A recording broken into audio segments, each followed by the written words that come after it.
Okay, so this is the third part of the video. So we look into each of the methods in multiprocessor scheduling. Okay, so the first one is load sharing. So this is the simplest approach where also been basically implemented in a uniprocessor environment, okay, where the load of the threads, okay, is distributed evenly across the processors, so that we are assuring that no processor is idle while executing the threads, okay, and there is no centralized scheduler because everything is accessed by the processor. The processor will find which threads, okay, that need to be executed. So there are three versions of load sharing.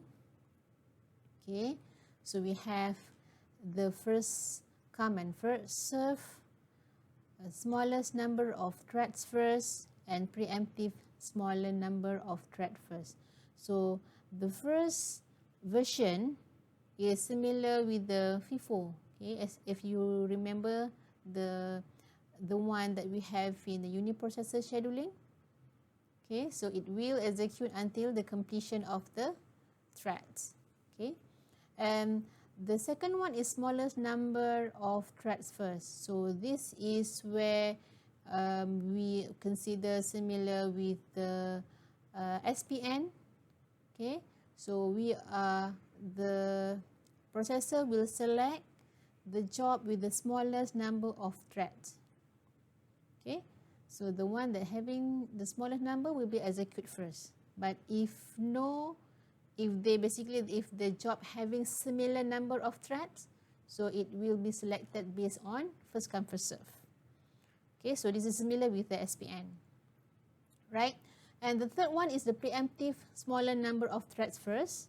So this is having preemptive. So if a new job comes in with smaller number, so the currently execute will be preempt and giving the turn to the new job that having smallest number of threads. So this is kind of similar with the SRT what we have in uniprocess scheduling. Okay, so in real implementation, normally like Windows operating system, they only use the version of second and third, which is smallest number of threads first and preemptive smallest number of thread first. Okay, normally first come first serve is only represent here as a theoretical method, okay, because it's unfair if you use the first come first serve with the process that comes having highest number of threads. Okay, right. So we look at the disadvantages of these load sharing methods. The load sharing, since it's having a central queue, so there is need for enforcing the mutual exclusion because processor accessing the same central queue, right? So that they won't pick up the same process or the same threads to be executed, right? The second one is preemptive threads because we having the preemptive version.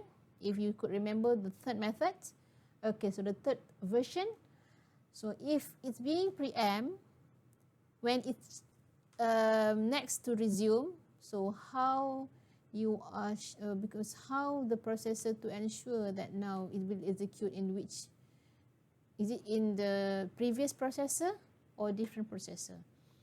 Okay, so because normally it will having the local caching for the processor. Okay, so since there is unlikely occasion for the preemptive threads to be executed on the same processor, so the caching, the local caching now become less efficient, right? And the third disadvantage is all threads now, okay, treated as a common pool of threads, so that we are showing that it's unlikely all of the thread of process will gain access to processes at the same time, because now we would like to have the because one process having different thread, right? So if we having like more processor, so might be two processor, for example, two processor with 3 threads. Okay, so one thread execute on the processor A, and the other 2 is waiting because processor B is currently being used by other threads. So what will happen if the thread requires, okay, the other thread, the thread B, to be executed at the same time, but now because of the processor is not ready to be execute thread B as well, so we are waiting. So switching is quite hard to handle that situation. So that's why in the next methods we're having gang scheduling. So we execute the thread of the similar application at the same time on different processor. So let's look at the second method, which is gang scheduling. Okay, but before we go to the second type or second method of the multiprocessor scheduling, so we'll see the advantage or something like why this load sharing is important, okay, to the multiprocessor scheduling. Despite of these disadvantages, okay, load sharing is one of the most commonly used scheme in the current multiprocessors. Okay, so if we can refer to the even in the Windows, okay, they implemented the load sharing methods. Okay, the one that I mentioned previously, we have 3 versions, right? So normally it's used the second and the third version of load sharing. Okay, let's go to the gang scheduling. Okay, gang scheduling, we have having this to make sure that it's having simultaneous execution of the threads, so that towards the end it will make up to a single process. Okay, the benefits is synchronization blocking may be reduced because of the threads being executed at the same time. Okay, less process switching, and of course the performance will be increased, right? The scheduling overhead may be reduced due to that every single thread within the process is being executed at the same time. Alright, so it is very useful for the medium grain to fine grain parallel applications, since all parts of the needed threads is being executed at the same time. Okay, because there are issues when any part of the application is not running. Okay, so that's why gang scheduling is being proposed. Okay, and it's also beneficial for any parallel application which requires each part of the application execute at the same time. Right. So in gang scheduling, if you can see, we have 2 types of scheduling, like uniform or weighted scheduling, like the version. Okay. So in uniform, we can see that we consider in this scenario we have a process that having 4 threads within it, and also B process which have 1 thread. So by having like this kind of scheduling, we could see that it's having like A, B, the turns, right? So if A having 4, so it will occupies all of the processor.